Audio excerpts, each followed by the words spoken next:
Tene me kalo kleta ani kele samba flani muwa ani woro DMS TV channel musoni choni yantuma ayo bismillah DMS TV sanfɛ foli anta no ban kan bagana lamɛ bago bɛɛ lajɛlen Mali kɔnɔ ani Mali kɔ kan aw ka don kibaru ni o wagati sele sananga da se an bi kunnafoni ba mani ka olu dɔw tulo kan an bɛ hakili lajigin k'aw bɛ se k'an dɛmɛ ni kunnafoni kan ni n'a cari ani k'aw kiliw di hakilina jɔrɔ la wale kɔfɛ bi kunnafoni ba m'an bolo ni ka olu dɔw tulo kan dɔw bɛ tali kɛ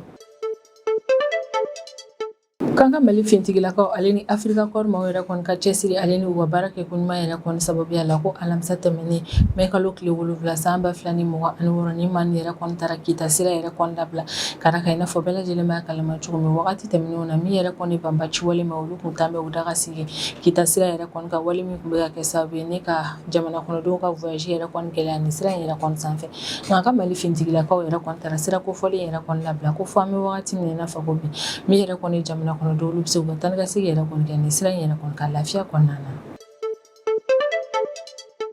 I n'a fɔ bɛɛ lajɛlen b'a kalama cogo min a bɛ tile caman yɛrɛ kɔni bɔ min ye Maître Mutakatare Tare ni o ye avocat ba ye an ka Mali jamana kɔnɔna na ale kɔni tununen yɛrɛ kɔni don ka d'a kan cɛ maramafɛntigi dɔ minnu kun yɛrɛ kun dogolen don olu yɛrɛ kɔni taara nin ma kofɔlen minɛ f'a ka so don tɛmɛnenw yɛrɛ kɔni na o wale yɛrɛ kɔni kɔfɛ min yɛrɛ kɔni ye Maître Mutakatare Tare ɲinini baaraw ye o kun bɛ ka kɛ kosɛbɛ a ka famille ale ni an ka Mali baro maaw yɛrɛ kɔni fɛ o ko hukumu yɛrɛ de kɔni na don tɛmɛnenw na an ye jakumata dɔ yɛrɛ kɔni an ka bɔlɔsɔrɔ ka jakumata min yɛrɛ kɔni na bɛ Capitaine Soyiba Jara yɛrɛ kɔni ni a yɛlɛla k'a fɔ ko binkani wale min yɛrɛ kɔni kɛra an ka Mali jamana kɔnɔ na avril kalo tile 25 tɛmɛnen san 2026 ko nin ma kofɔlen yɛrɛ kɔni sen donna binkani wale yɛrɛ kɔni na o Soyiba Jara in yɛrɛ kɔni ka jakumata in yɛrɛ kɔni kɔnɔna na a bɛ ka Maître Mutakatare Tare yɛrɛ kɔni accusé fɛn dɔ la k'a yira k'a fɔ ko min yɛrɛ kɔni Maître Mutakatare Tare yɛrɛ kɔni k'o fɛnɛ sen donna ni binkani wale ko in yɛrɛ kɔni na min kɛra ni ka ɲɛsin an ka Mali jamana ma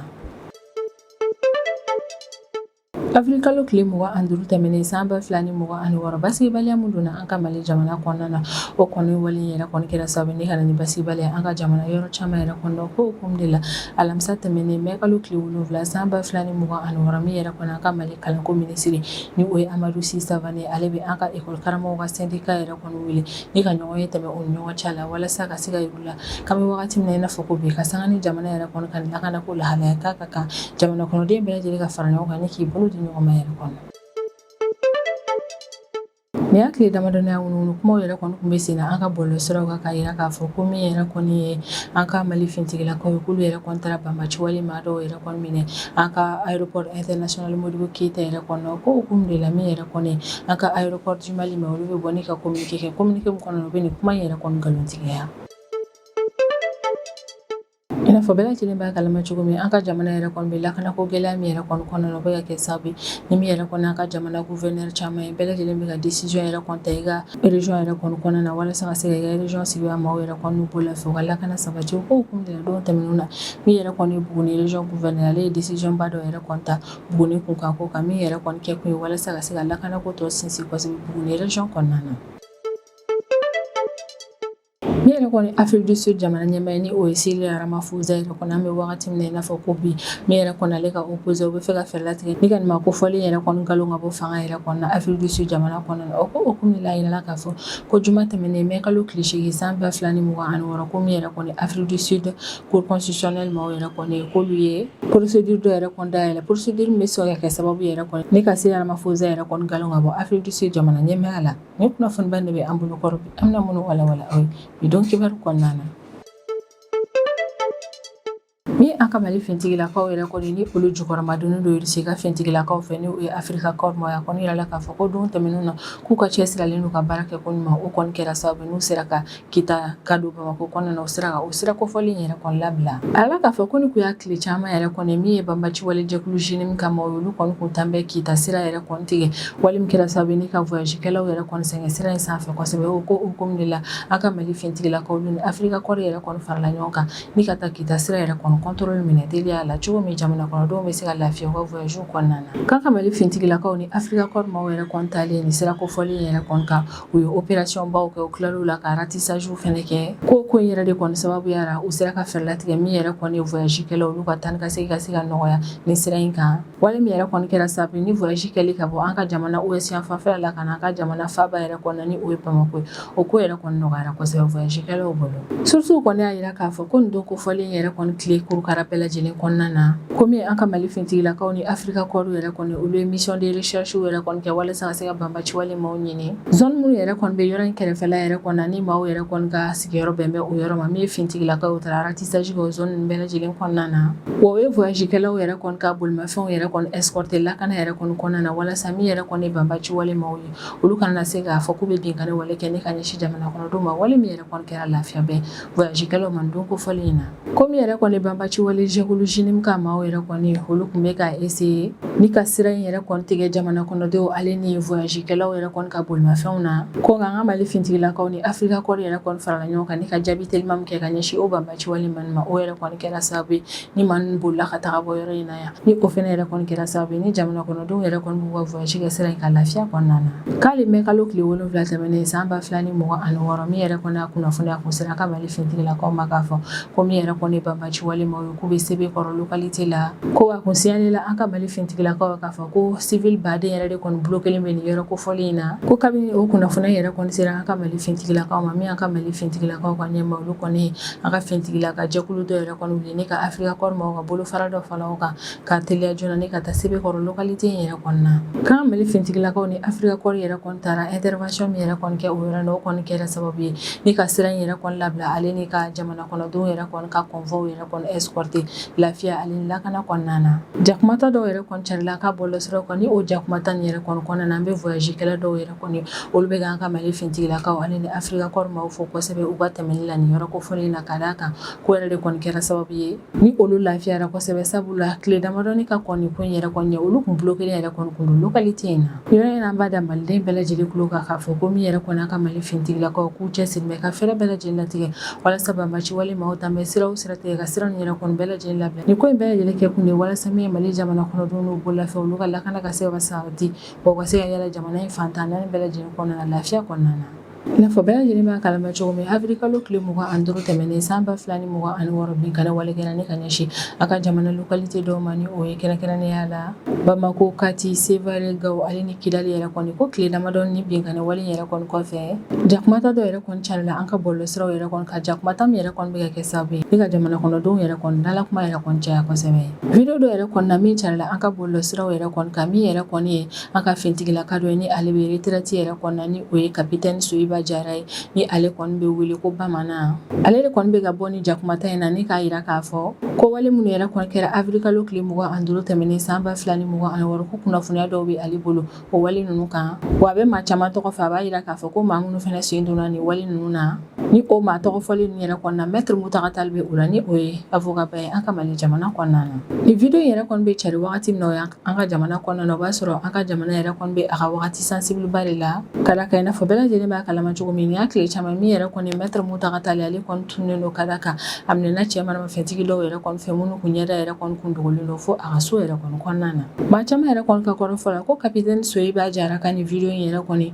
ko video in yɛrɛ kɔni taara a minɛlen don yɔrɔ min yɛrɛ de kɔni na nka o n'a ta o ta min yɛrɛ kɔni an ka Mali autorité olu kɔni ma bɔ ni ka communiqué officiel foyi yɛrɛ kɔni fɔ communiqué officiel min yɛrɛ kɔni kɔnɔna na nin video in yɛrɛ kɔni taara lahalaya min yɛrɛ kɔni na u b'o ɲɛfɔ fɔlɔ communiqué la min carila mɛ kalo tile fɔlɔ tɛmɛnen san 2026 min yɛrɛ kɔni an ka Bamako tribunal militaire procureur de la République yɛrɛ kɔni ye ale kɔni y'a yira k'a fɔ k'a ye enquête judiciaire dɔ yɛrɛ kɔni daminɛ enquête judiciaire min yɛrɛ kɔni bɛ ka kɛ ni ka ɲɛsin maa fɛn fɛn yɛrɛ kɔni sen donna avril kalo tile 25 san 2026 binkani walew la mun kɛra ni ka ɲɛsin an ka jamana ma parquet militaire ka kɔrɔfɔla ni wagati yɛrɛ kɔni na k'u ye sɛgɛsɛgɛli baara minnu yɛrɛ kɔni kɛ o sɛgɛsɛgɛli baara in kɛra sababu ye n'u sera ka dalilu dɔw yɛrɛ kɔni fara ɲɔgɔn kan dalilu minnu yɛrɛ kɔni na yirala k'a fɔ ko ni binkani wale yɛrɛ kɔni kɔnɔna na k'an ka Mali fintigilaka dɔw fintigilaka radielen don ale ni dɔw yɛrɛ kɔni ka radiation bɛ sen na fo ka taa se fintigilaka retraitelenw ma ko dalilu yɛrɛ kɔni y'a yira k'a fɔ ko ni maa caman ninnu yɛrɛ kɔni sen donna ni binkani wale in yɛrɛ kɔni na an ka jamana kɔnɔna na communiqué in kɔnɔna na parquet y'a yira k'a fɔ fɛnɛ ko a yirala k'a fɔ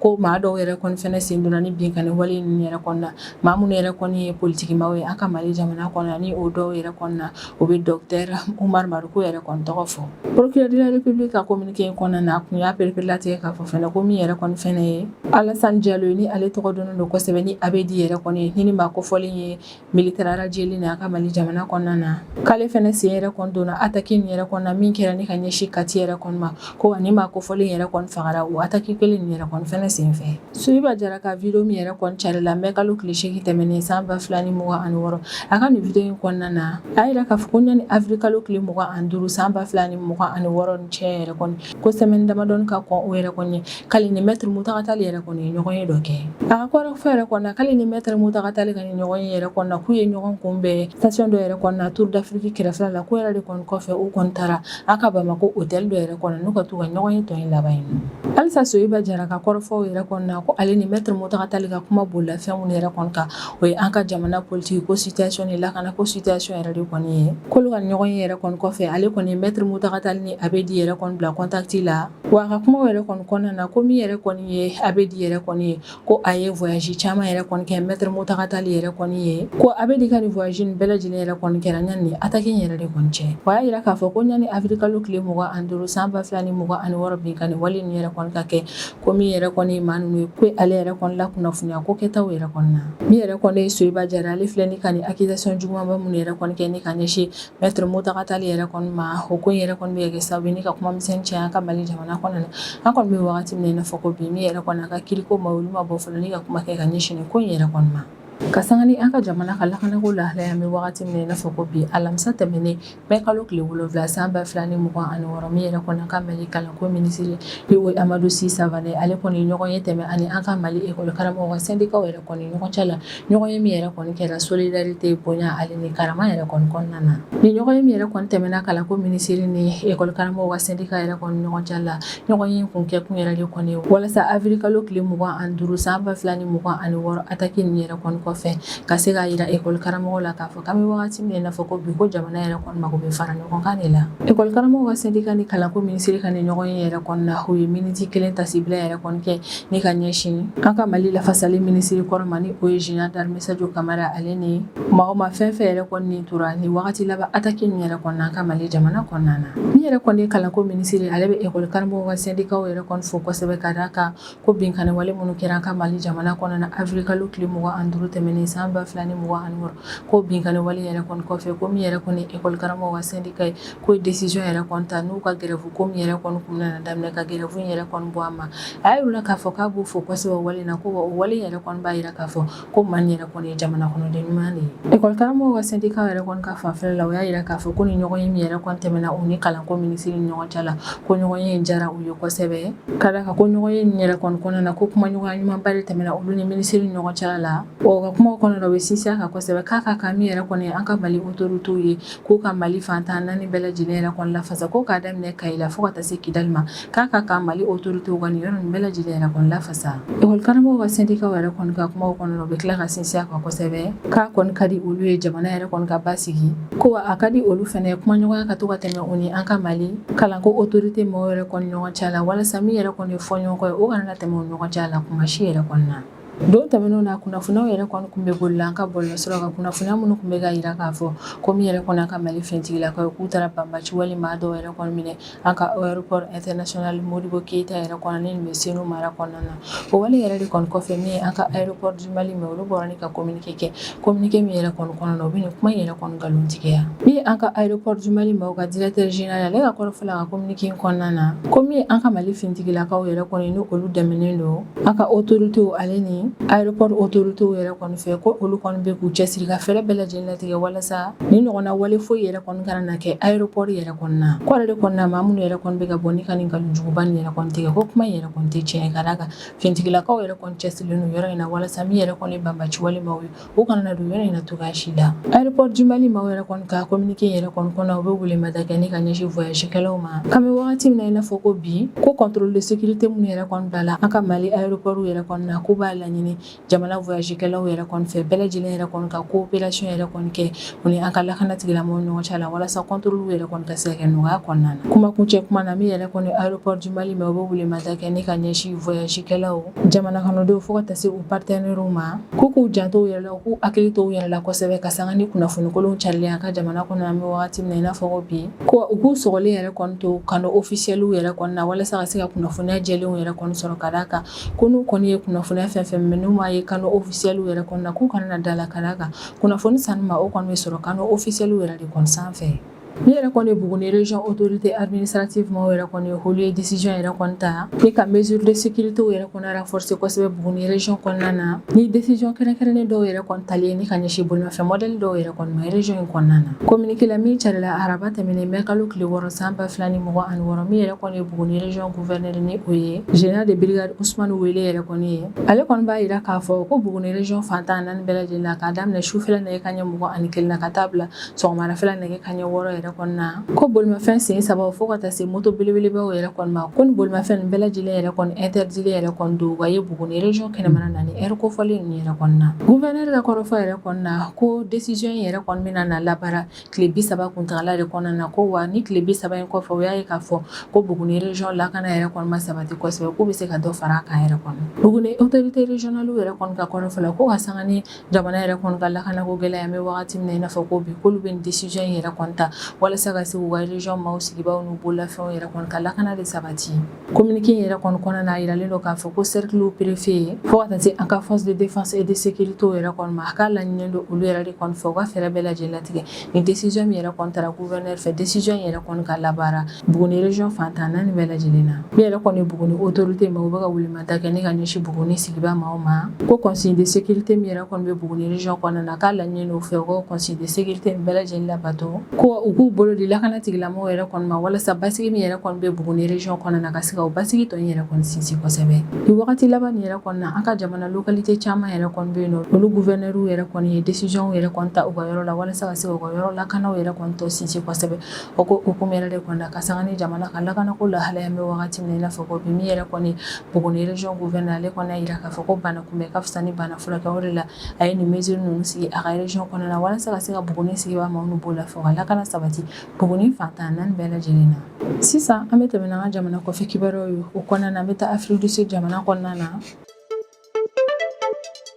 an bɛ wagati min na i n'a fɔ ko bi a kɔni yiralen don k'a fɔ ko min yɛrɛ kɔni ye Afrique du Sud jamana ɲɛmaa ni o ye Cyril Ramaphosa yɛrɛ kɔni ko ale menacé don ka d'a kan a bɛ se ka kɛ don n'a nataw la ni maa kofɔlen yɛrɛ kɔnɔna na nkaloni ka bɔ Afrique du Sud jamana ɲɛmaaya yɛrɛ kɔni na ko juma tɛmɛnen mɛ kalo tile 8 san 2026 min yɛrɛ kɔni Afrique du Sud cour constitutionnelle maaw ye olu ye procédure de destitution dɔ yɛrɛ kɔni dayɛlɛ ko kura ye ni o procédure de destitution yɛrɛ kɔni bɛ ka kɛ ni ka ɲɛsin Cyril Ramaphosa de ma ni ale de Afrique du Sud jamana ɲɛmaa ye a kɔni yirala k'a fɔ ko min yɛrɛ kɔni cour constitutionnelle maaw ye ko ma baga u yɛrɛ ma ni ka ni procédure yɛrɛ kɔni dayɛlɛ ka d'a kan o wagati tɛmɛnen na min yɛrɛ kɔni Afrique du Sud assemblée nationale maaw ye k'olu kun ye vote dɔ yɛrɛ kɔni kɛ vote min yɛrɛ kɔni kun na kɛ sababu ye ni ka fɛɛrɛ yɛrɛ kɔni latigɛ walasa ka Cyril Ramaphosa yɛrɛ kɔni bɔ Afrique du Sud jamana ɲɛmaaya la nka min yɛrɛ kɔni ye assemblée nationale maaw yɛrɛ kɔni olu ye fɛɛrɛ bɛɛ lajɛlen latigɛ walasa ka se ka vote yɛrɛ kɔni tiɲɛ wale min kɛra sababu ni procédure yɛrɛ kɔni ma se ka dayɛlɛ a kɔni yirala k'a fɔ ko ni ko in bɛɛ lajɛlen daminɛna kɛrɛnkɛrɛnnenya la san 2022 wagati de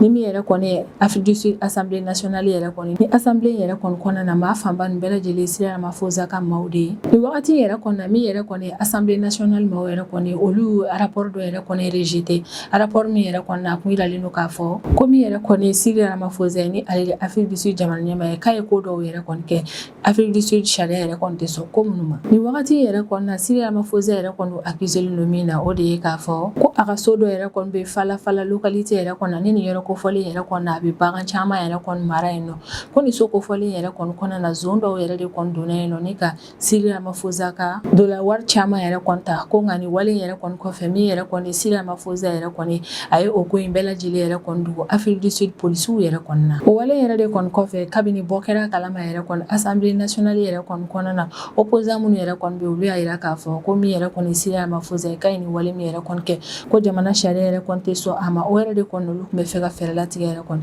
ni ka procédure dɔ yɛrɛ kɔni dayɛlɛ min bɛ se ka kɛ sababu ye ka Cyril Ramaphosa yɛrɛ kɔni galoni ka bɔ Afrique du Sud jamana ɲɛmaaya la. Wa a yirala k'a fɔ ko ni poursuite minnu yɛrɛ kɔni kun daminɛna Cyril Ramaphosa yɛrɛ kɔni kunkɔrɔ ko san 2024 wagati min yɛrɛ kɔni parquet yɛrɛ kɔni o ye ko in bɛɛ lajɛlen abandonné. Nka wale yɛrɛ kɔni kɔfɛ min ye Cyril Ramaphosa ka opposants yɛrɛ kɔni olu kɔni taara plainte yɛrɛ kɔni tigɛ Afrique du Sud Cour constitutionnelle mɔgɔw yɛrɛ kɔni yɔrɔ la. Afrique du Sud Cour constitutionnelle yɛrɛ kɔni ɲɛmaa kelen ni ka nin ko in yɛrɛ kɔni bɛɛ lajɛlen yɛrɛ kɔni examiner a y'a yira k'a fɔ ko Assemblée nationale mɔgɔw yɛrɛ kɔni ye u ban fɛn min yɛrɛ kɔni voteli yɛrɛ kɔni ma ko o tɛ u ka bolo yɛrɛ kɔni ka kala ka ko Cyril Ramaphosa ye wale min yɛrɛ kɔni kɛ ko jamana constitution yɛrɛ kɔni tɛ jɛni a ye ko yɛrɛ de kɔni na Assemblée mɔgɔw yɛrɛ kɔni ye u banni min kɛ sɛgɛsɛgɛli baara in dayɛlɛli yɛrɛ kɔni ma ko min ye Cour constitutionnelle mɔgɔw ye k'u bɛ nin ko in annulé u b'a yira k'a fɔ ko min yɛrɛ kɔni ye sɛgɛsɛgɛli baaraw ye k'u bɛna daminɛ don n'a nataw yɛrɛ kɔni na Cyril Ramaphosa yɛrɛ kɔni kunkɔrɔ a ka nin kɛwale yɛrɛ kɔni kɛli la. Ni ne bɛ dansigi an ka bidon kibaru la an b'an kanubaga n'a lamɛnbagaw bɛɛ lajɛlen fɔ Mali kɔnɔ ani Mali kɔ kan